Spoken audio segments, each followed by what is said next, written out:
Doctor, माझ्या डोक्यात एक प्रश्न आहे. मला चॉकलेट सिस्ट आहेत, तर मी गर्भधारणा करू शकते का? तुला चॉकलेट सिस्ट आहे म्हणजे तुला एंडोमेट्रियोसिस आहे.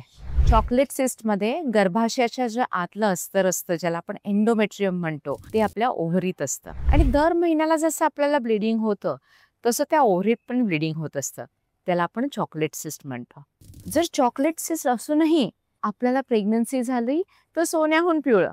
कारण बऱ्याच वेळेला जर चॉकलेट सिस्ट असेल तर आपल्याला गर्भधारणच राहत नाही. कारण स्टेज 3 स्टेज 4 एंडोमेट्रियोसिस असेल तर आपल्याला शक्यतो IVF लागतं. पण चॉकलेट सिस्ट असूनही जर गर्भधारणा झाली तर बाळ त्याचा काहीही अफेक्ट होत नाही. काही वेळेला असं असू शकतं की चॉकलेट सिस्टमुळे आपल्या अंड्याची क्वालिटी खराब आहे म्हणून अबॉर्शन सुद्धा होऊ शकतं. पण ट्राय करायला काही हरकत नाही. जर तुला नैसर्गिक गर्भधारणा झाली आणि ती छान वाढत असेल तर उलट चॉकलेट सिस्टचा साईज कमी होतो.